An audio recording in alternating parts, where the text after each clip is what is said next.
Earth Angels! Kamusta? Welcome back to Pinay Angel Tarot. This reading is a love message for no specific sign. This is for anyone, kahit ano man ang zodiac sign mo. General love reading, kaya maaaring mag-resonate o hindi. Pero pag nag-resonate, comment nyo para alam ko. Kamusta kayo, guys? Comment present para alam kung nanonood kayo. So, tingnan natin ang intensyon nitong person na nag-iisip sa'yo ngayon. Okay. So, oh my gosh, ba't ganon? Kumusta na kayo, guys? Comment kayo dyan. Comment present. Magpa-check attendance kayo dyan. Okay.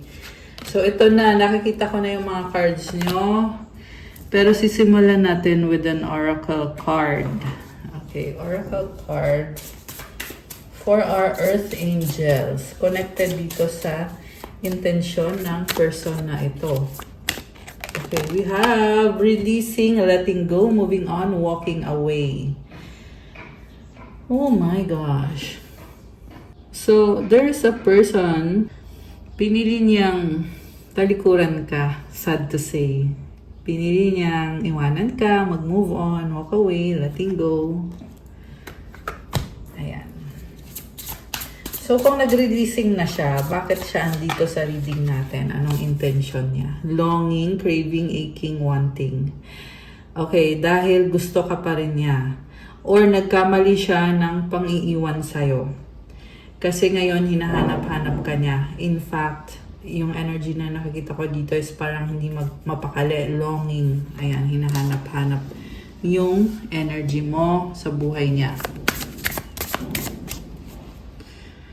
So, ano ngayon ang intensyon nitong taong to? Spying, social network, information waste. Ayan, para-paraan. Pumaparaan siya para makasagap ng balita tungkol sa'yo. Kung nasa social media ka or nagpo-post ka, tinitingnan niya yung social media mo. Yung iba naman sa inyo, guys, pwede din tong literal na magsaspy sa'yo or pupuntahan ka, tinitingnan ka. And, yeah, awkward. Awkward pag ganon, di ba? Bitterness, resentment, anger, hurtful words. So, galit siya. Okay, bakit galit? Kasi hindi niya maamin sa sarili niya na gusto ka niya, 'di ba? Kaya dinadaan sa pagsaspy. Nagsaspy na lang siya sa iyo. Okay, ano pa ba ang intensyon nitong taong to na galit? Okay, we have mistakes, misunderstood, victim, lost soul. Nagkamali siya ng mga ginawa niya sa'yo, pero hindi mo lang daw siya naunawaan kasi hindi ka din niya naunawaan. Parang playing victim siya, pero ang totoo niyan, may kailangan siyang ayusin sa sarili niya, lost soul. Meron dito parang nagmumuni-muni, gustong mag-isa kasi nag-iisip-isip, ano bang gagawin ko, ano ba itong nangyayari sa life ko. Okay, this is also someone na parang feel niya walang naniniwala sa kanya. At I'm hearing na sa'yo siya kumakapit kasi nakikita mo siya, mahal mo siya, pero still iniwanan ka niya at yung pang-iiwan niya sa'yo ay may halong panloloko. Ayan, kita niyo naman sa unang card, di ba? May other person. Ayan o. May panglolokong ginawa. Yung person na yan, nung iniwanan ka niya. Past life, deja vu, repeated patterns, karmic lessons. So, yung mga mistakes niya, nangyari na to sa past relationship niya, pati sa past life niya. Kaya it's kind of weighing heavy on them na anong gagawin ko dito kasi parang feeling niya na nangyari na to dati tas nangyayari na naman ngayon. So repeated patterns, nahihirapan siya. Actually yung soul niya, yung nahihirapan, ayan merong lost soul dito. So this is also someone na kaya naulit-ulit yung mga mistakes niya ay dahil ano yung tingin niya sa sarili niya masyadong down yung tingin niya sa sarili niya. Medyo low vibe. Kaya, kailangan na niyang matauhan to realize their potential. I feel like the reason na lumalabas sa reading natin is because this is someone na nagkakaroon na ng realization na yung mga mistakes na nangyari sa buhay niya is pinili niya yon, desisyon niya na gawin yung mga bagay na yon or yung mga desisyon na yon. Kaya nakikita niya na mali nga naman yung mga ginawa niya or yung mga naging desisyon niya. At nasa sa kanya na yon kung babaguhin niya. And with the releasing na card, may nakita ko mga liwanag dito eh. So, it's giving them glow of hope na kumbaga, kaya ko tong i-let go lahat at baguhin yung sarili ko. Nagsastruggle siya, and this is also someone na walang nag-guide sa kanya. Possible kasi ito na coming from a broken family or yung parang wala siyang masasabi na someone na pwede niyang sandalan na magbibigay sa kanya ng guidance or ng direksyon yung buhay niya. Mag-isa lang niya. Ayun, yun yung nafe-feel ko dito sa taong to, guys. Mag-isa lang siya. Pala. Wrong grammar tayo doon Tagalog na nga lang eh. Joke lang. Okay. So anyway, ngayon we have intuition sa bottom of the deck. Heart song, telepathy, inner knowing. Okay, malakas ang intuition ng taong to. Alam mo, connected kayo emotionally. Ramdam pa rin niya yung pagmamahalan ninyo, guys. Kahit siguro nasa point na kayo na parang wala na to, tapos na to, wala nang pag-asa to. Alam mo yon. Pero this is someone na nakakaramdam pa rin. Nourish. Self-growth. Self-focus. Soul-finding. Oh my gosh. Bakit parang itong taong to ay natatauhan? Kasi ayaw niyang i-reject mo siya. Rejection, abandon, dismiss, irrational fear. Okay, so yung mga fear niya, yung mga irrational fear niya, yan yung naging dahilan kung bakit naging clouded yung heart niya. Pero meron siyang pinapakinggan dito na song or pwede ito nanonood ng tarot reading. Kaya meron ako nakikita kasi dito na pinapakinggan na nag-guide sa kanya, tinutulungan yung intuition niya at unti-unti nabubuksan yung heart chakra niya. Pwede din itong sarili niyang inner knowing, mga spirit guides niya na nag-guide sa kanya. Okay, so yung about sa nourish naman, nakikita ko unti-unti siyang nag-grow, although sobrang struggle, okay, pero may bagong growth diba? Tingnan mo to, ayan, nag-grow na lang bigla. Okay.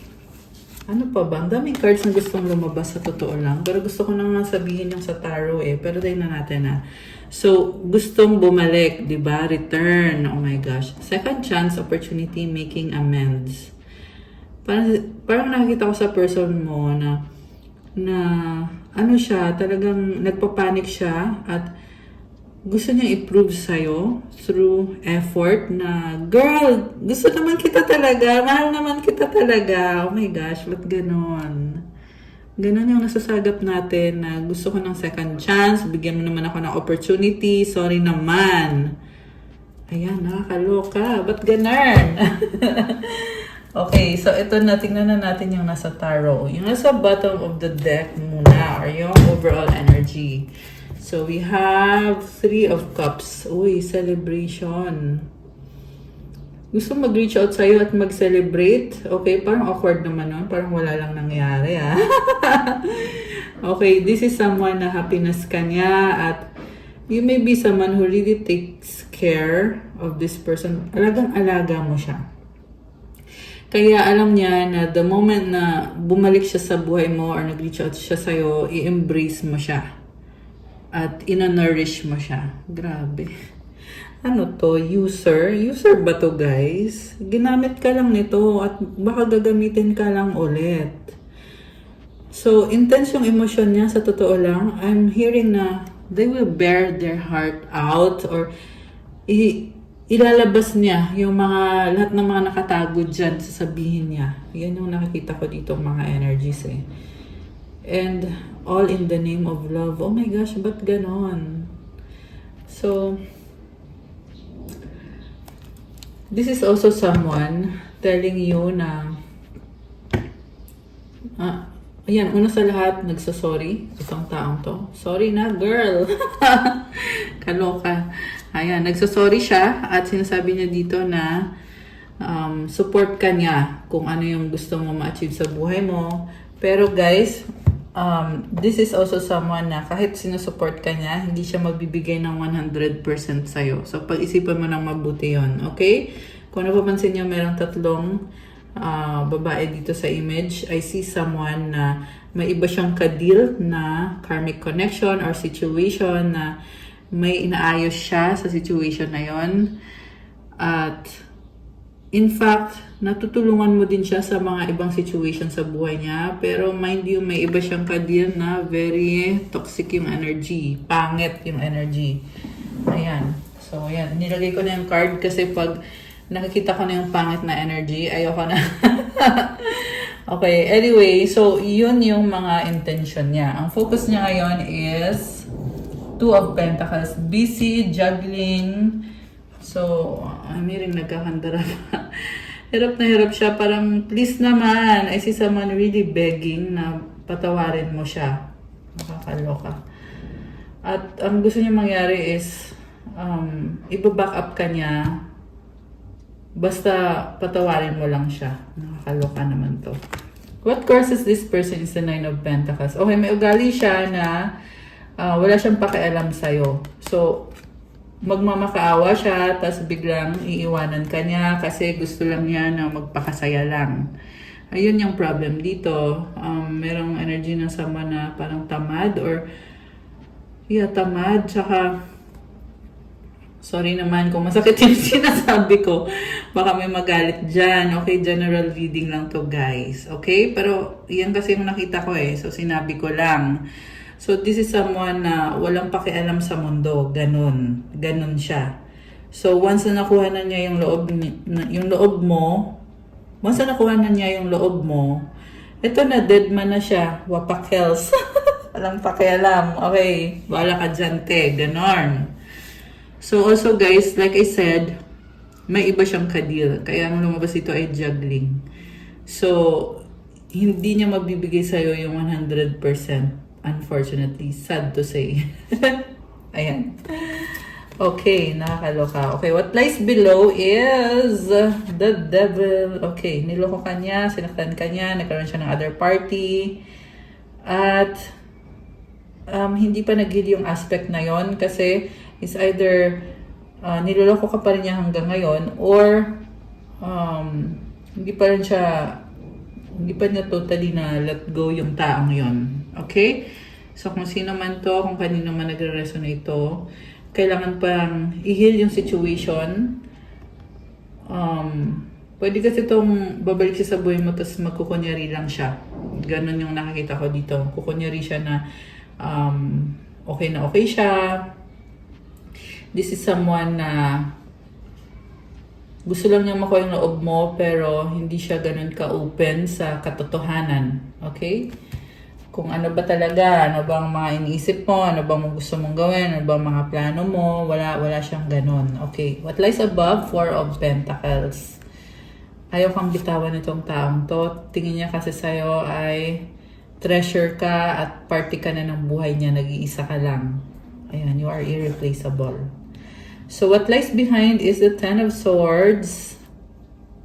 Nangyari dito. Dati na siyang nasaktan. Tapos ngayon, ikaw naman yung sinaktan niya. Oh my gosh. Okay. So, I'm also seeing na parang nawawalan na siya ng pag-asa sa buhay niya. At parang ano siya, negative thinker. Okay. Also, may nakita ko dito na meron sitwasyon na tinalikuran itong person mo kasi gusto niyang bumalik sa buhay mo. So, sabi ko nga kanina, meron pa siya kailangan i-heal, pero somehow, meron ng awakening na nangyari dito kasi andito yung sun sa background eh. So, ibig sabihin, hindi man perfect itong taong to, pero somehow, nagkaroon siya ng mga awakening or ng mga changes na ginawa sa sarili niya. Okay. Grabe. Sa near future, we have Page of Wands. Okay, ano to?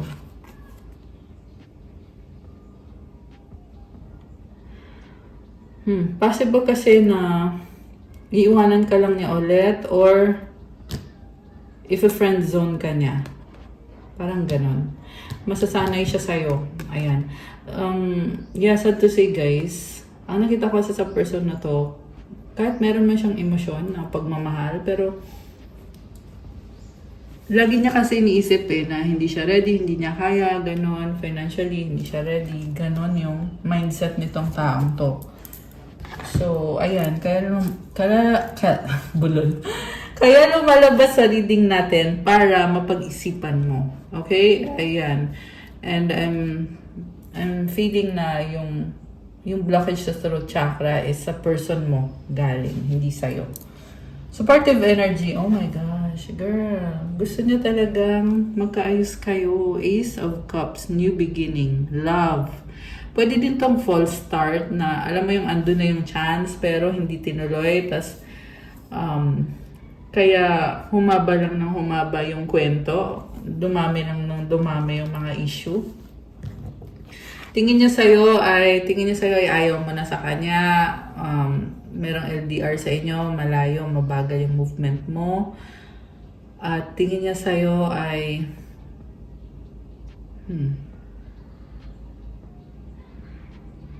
parang umaasa siya na andyan ka pa rin eh. Although, nare-recognize niya na halos wala na kayong, siguro halos wala na kayong pag-uusap. Ganon. Or baka yung iba sa inyo ay no contact. Mutual energy is Knight of Wands. Okay. So, si Knight of Wands kasi is very passionate. Okay, so yun nga lang, parang walang desisyon dito eh. Ano bang gagawin? Passionate nga, pero ano bang gagawin? Parang ganon. I see energy of fire. Very impulsive na energy. Very passionate. Okay, merong travel, pero may mga problems. Ayan. The outcome is 8 of Pentacles. Focus sa trabaho. So, I'm hearing na competitive ka. Yung taong kadil mo, ganun din, competitive. So, I feel like this is about separation, yung reading natin ngayon. And choosing to work on yourself to have growth sa sarili mo. Okay? Ano bang energies mo or yung mga pinagkakabisihan mo? Tingnan natin, guys. We have 5 of Swords, the Wheel of Fortune. Okay, you are thinking about changing the situation, pero ang nakita ko kasi sa'yo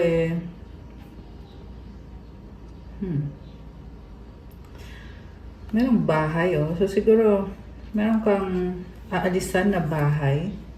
Someone around you is toxic. Okay. You want to change the situation. So, siguro yan yung nakikita ng person mo sa'yo na iba yung focus mo. Kasi ikaw, meron kang inaayos sa sarili mo to change the situation or to change your life. Ace of Swords. Ayan, you are cutting off people. This is also a breakthrough, guys. Ayan, tingnan mo siya. May pa-lightning dito eh. So, yeah, you are cutting off people. Pinipili mo sarili mo. Page of Swords.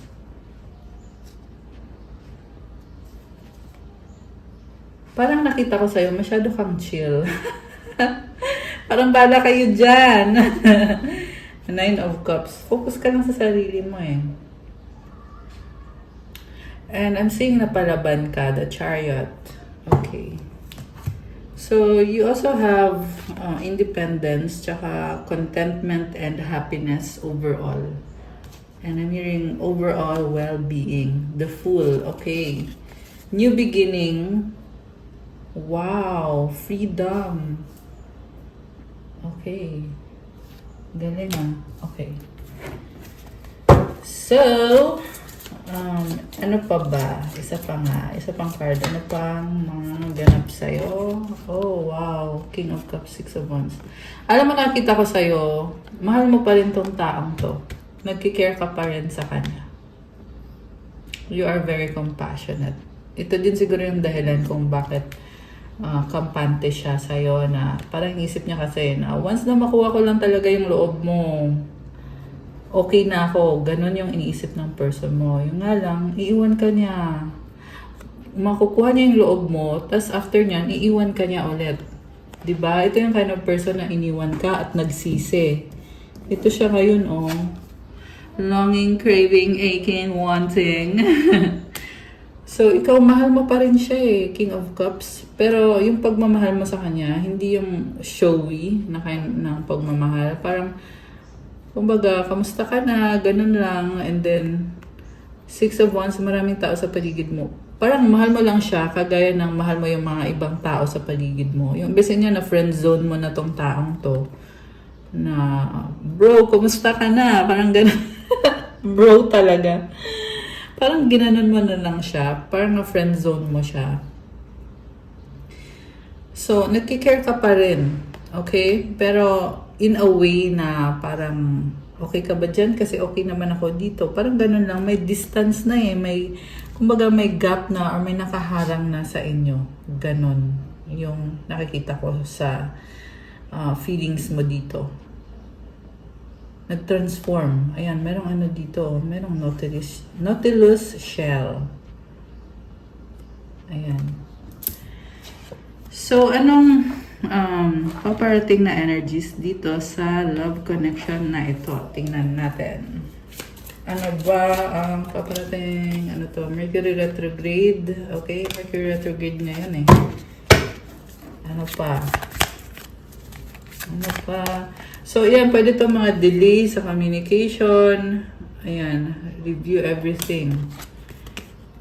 Gold digger, they want your money being used. Okay, someone around you is gold digger. No, it's not the right time. Okay, you are protected from that gold digger. Pwede itong ibang tao, guys, ha. I mean, not necessarily the same person yan. Pets, getting a new pet, giving a current pet more love. Okay, baka may bagong pet. Or, parang ang cute na energy, parang cuddly. Cuddly. Okay, fire sign, Aries, Leo, Sagittarius. By the way, yung mga signs na malakas niyan sa reading is Earth signs, Capricorn, Taurus, Virgo, fire signs, Aries, Leo, Sagittarius. Meron konting air signs, Gemini, Libra, Aquarius. Meron ding konting water signs, Cancer, Pisces, Scorpio. Nga pala, happy birthday sa mga Aries. It's Aries season right now. So, happy birthday and comment nyo kailan ang birthday nyo. Ilagay nyo dyan sa comments. Okay, caution. Find out more information. Don't overwork yourself. Okay, mukhang busy-busy ka sa work. Challenges. Make a decision. Work on inner healing. So, ayan, it's either you or yung person mo ay kailangan ng inner healing. May mga challenges ka rin na pinagdadaanan. So, kailangan mo i-overcome yon. Intimacy, oh my gosh. Sexual chemistry, reminiscing, oh my gosh. Bakit meron ditong nagmamanifest na magkabalikan or magkaayos? So, possibility to for some of you guys na magkakaroon ng reconnection, intimacy, tsaka commitment. Things are getting serious. Grabe. Grabe. So, paparating kasi yan eh. So, ibig sabihin, hindi na to kasama sa nireading natin kanina. Possible yan na bagong person. Possible din naman na same person kung magkakaroon ng mga changes sa situation ng person mo or sa situation mo or sa inyong dalawa. Okay. Anything else na kailangan malalaman? Oh my gosh, romance! Romantic surprises are on the horizon. Be open to them. Guys, ayan oh. May nagmamanifest dito, intimacy, commitment. Alam mo, in love sa'yo. In love sa'yo tong taong to. Yan yung nasagap natin. Nakakaloka. Parang okay na okay to. Kaysa dun sa mga lumabas ng mga kwento-kwento kanina.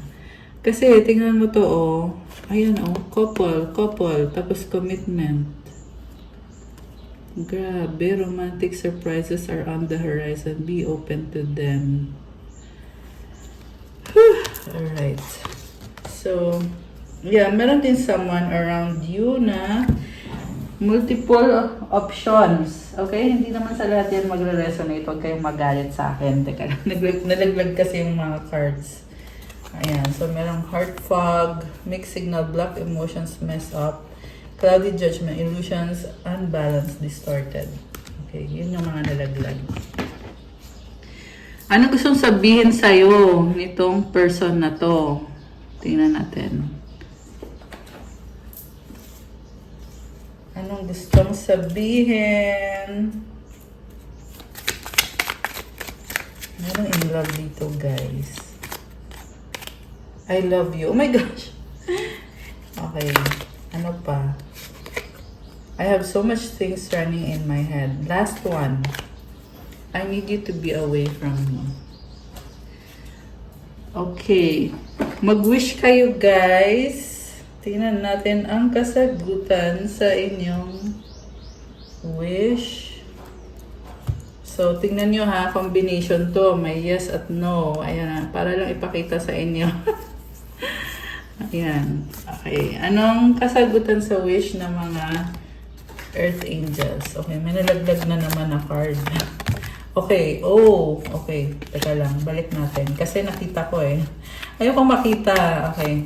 Anong kasagutan sa wish ng mga Earth Angels? Okay. Kailan mangyayari ang wish mo?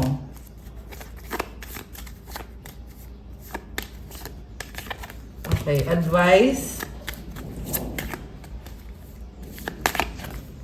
Ay, ito. Okay. Ay, baliktad. Okay. Angel numbers. We have 1616 willpower. Things may feel out of sync and not within your control. The whisper of the divine is asking that you remember that you are being supported and that your will is your superpower. Determination is key right now. Oh my gosh. Comment, claim willpower. Challenging man yung sitwasyon mo ngayon, mahirap man yung sitwasyon mo ngayon, pero tandaan mo daw na sinusuportahan ka at yung will mo daw, yan daw yung superpower mo. Kailangan may determination ka. Ayun, pasensya na sa ingay. May naayos dito sa building namin. Affirmation, I call on my strength and willpower to take the lead. I accept and listen to the support of the divine within me. I love that. So, i-comment nyo dyan, guys. I call on my strength and willpower to take the lead. Comment, claim willpower. Ayan. So, ready na ba kayo? Nabuksan natin ang sagot sa wish nyo. Comment ready now. At bubuksan na natin ito. Ilagay nyo dyan. Comment ready.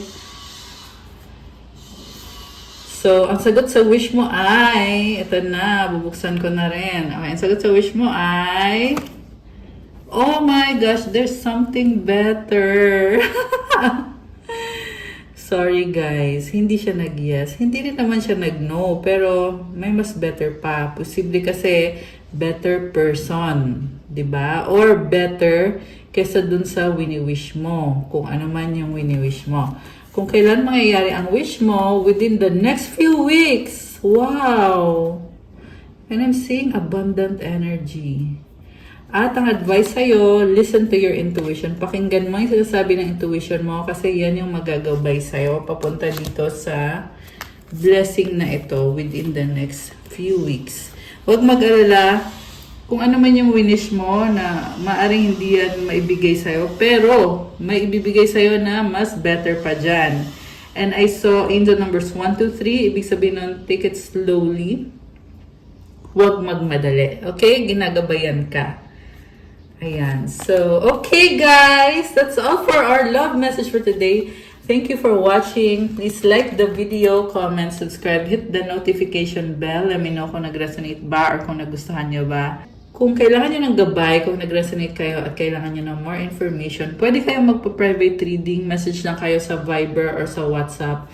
Nasa description box yung mga contact details. Tingnan nyo na lang po dyan. Mas mabilis pag sa Viber kayo nag-message or sa WhatsApp. Also, check out my Instagram for those who want to start your crystals journey. May mga crystal bracelets na tutulong sa'yo na gumanda yung manifestation mo. I mean, gumanda yung aura mo at para lumakas yung manifestation powers mo.